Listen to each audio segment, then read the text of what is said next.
Hey, you may know this guy. His name is Bob Gersten. My name is Willie Witten, and you're tuning in for Bob versus Willie. Here's where we discuss some lists, some opinions.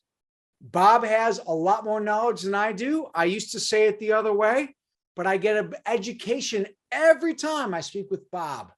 Bob, which artist are you going to educate me on today? Jeff Beck. Okay, you want to lead in? What's All right. his 10 best songs? Well, for number 10, I have Lead Boots, and that's from 1976's Wired album. And that song is actually a tribute to Jimmy Page and Led Zeppelin, because Jimmy Page replaced Jeff Beck in the Yardbirds. Fair enough. I'm not going to go with that as my number 10. That appears again a little bit later. My number 10 is Hi-Ho Silver Lining. And the reason why is Jeff Beck has so many tunes. I wanted to throw this in there because I think it's his first little glimpse at brilliance. For my number 9, that's why I've got Lead Boots. Bob, what's your 9 and 8? My 9 is Heart Full of Soul. And that was a Yardbird song, and Jeff Beck was on it, and it was recorded back in 1965, and Clapton had just left. And the reason he left was because the Yardbirds were starting to change their sound and getting into more electronic stuff and feedback. And it's like Beck ended up copying the sound of a sitar with his guitar, creating what was called raga rock. And then for my number 8 is Freeway Jam. And Freeway Jam is off Blow by Blow. It was also on Jeff Beck's live album with Jan Hammer, the Jan Hammer group. And Jan Hammer was with the Masha Vishnu Orchestra back in the 70s. And the thing is, it's like it was Beck mimicking the sound of the Freeway with his guitar.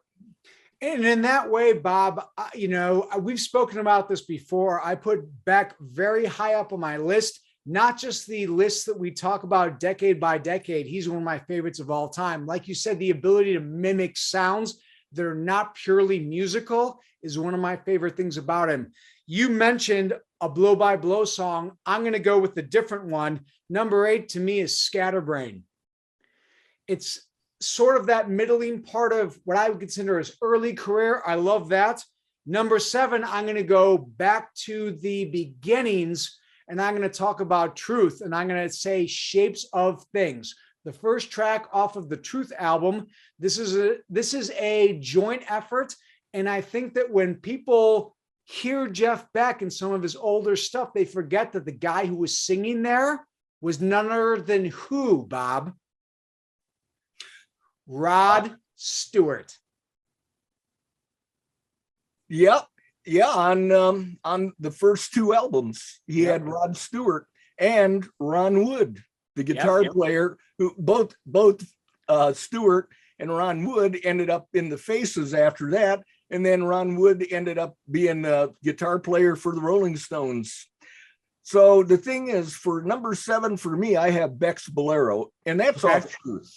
Yep. And the thing is, the first time I heard it, I had just gotten back from the Army, and I'd been back for about a year at that time, I guess. And they were playing it on the radio, and I heard it, and I mean, it blew me away. I went out and I bought the album immediately afterwards.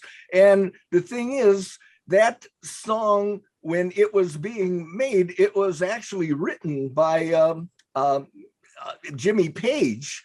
And when they recorded it, the people that they recorded it with were Page, John Paul Jones, Dickie Hopkins, and Keith Moon. Yeah. And that was the early version of Led Zeppelin. Mm-hmm. What do you got after that? Well, for number 6, again, Truth, I Ain't Superstitious, which is a Howlin' Wolf cover. And by the way, these albums, the early albums, were produced by Mickey Most. Mickey Most was the most important producer of the English New Wave sound. He produced the Animals, Hermits, people like that. Yeah, he's tough to ignore. My number 6 is another blow by blow. It's Freeway Jam. You just mentioned one that I have off of Truth. Number 5 is I Ain't Superstitious. As you can tell, Bob, once again, I tend to take these songs from these guys in their first 20 to 30% of their career. What do you have for songs like 5 and 4? For number 5, I have probably one of the most accessible of all of Jeff Beck's songs, and that's where he reunites with Rod Stewart in 1985 for his Flash album, and they do People Get Ready, which was originally done by Curtis Mayfield and the Impressions back in '65 as a commentary on the civil rights movement. For number 4, I've got Gets Us All in the End. And again, another killer tune with an amazing guitar solo, also from 1985's Flash album. Now, he won a Grammy for it for the best instrumental. The thing I find interesting about that album is that album had more singing on it than almost all his other albums. There were only 2 total instrumentals on it. And that's one of the reasons, Bob, why, I took a look at that song when, like you said, when I make my master list, like you do too, and I left it off my top 10 because I didn't feel like it was in tune with the rest of the album. For my number 4 is a tune that you've already mentioned. It's the Yardbirds one. It's Heart Full of Soul. I feel like it's very iconic. I mean, even though I don't love how it was used, it was in like Walmart ads. It's in all sorts of things. My number 3 is Plinth, Water Down the Drain. I love the angular aspect of that song. I feel like it's something that differentiates Beck against Clapton and Page, whereas Clapton was always maybe perhaps lyrical and airy, and Page was very rock solid. I felt that Jeff Beck had a little more jazziness to him, and I feel like Plinth is a song that represents that. Well, I actually like Plinth. It didn't make my list, but it was close. Okay. Okay, for my number 3, I have Lady from Beck, Bogart, and the Peace. And it came out in 1973, and it's their only studio album. And they broke up in the middle of recording their second studio album in '74. And part of that is attributed to that there was some friction with the band members, because the other 2 guys in the group were Carmen Appice and Tim Bogart, who were from Vanilla Fudge. Number 2 is one you already did, but I'm giving it a little higher score, and that is Scatterbrain from 1975's Blow by Blow. And the thing about it is, in that song, I mean, what he's doing is he's interpreting jazz woodwind instruments, just like he was doing with the Freeway sounds. Yeah. He would mimic these different sounds with his guitar, and you wouldn't even realize that it's a guitar playing. Yeah, he's incredible with that. And when you talk about Bogart and Appice, I pointed up to it earlier. Those who know the bottom corner of that album know that's Vanilla Fudge. I love them too.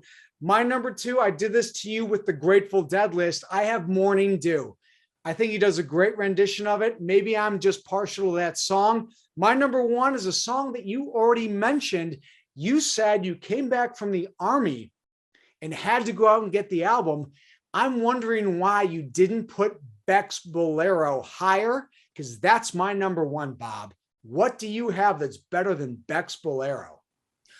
Well, maybe not melodically, but Guitar Shop is my number 1. Okay. And the reason why I picked Guitar Shop as my number 1 is because it's off the album Guitar Shop in 1989 with Terry Bozzio and Tony Hymas. And Bozzio's an insane drummer. Well, I saw them during a tour where they were doing that album, and it was just so amazing. It made an impression on me so much that I thought, if you saw this, you would be totally blown away. And I picked that not because it's melodic, because it certainly isn't melodic, but it's very creative. And if you'd never heard anything by Jeff Beck before, when you listen to this, you would realize this guy is just amazing on guitar. He's like nobody else. I agree with that. And so as we finish this week's edition up, I guess I'd ask you this. because he's so talented and because he's so distinct, he's also played with a lot of different people. We spoke about the Yardbirds. We talk about Ronnie Wood. We talk about Mr. Stewart. Do you like Jeff Beck better when he's the main dish, or do you like him better where he has to pare it back a bit and play with others? I actually like him better when he plays with others. Okay. He's by himself. He's like Joe Satriani. Okay. When I see them, it's like I can only take so much lead guitar without a good singer. And it's like after 2 hours of nothing but guitar solos, your guitar soloed out. Fair enough. I sort of feel the same way. That's where so many of my choices came from Truth. I think I had one in Beck Ola, a couple later from Blow by Blow. Bob, as always, the more we go, the more you keep coming with knowledge. I can't keep up with you anymore. So in next week's edition, I'm going to have something different to say.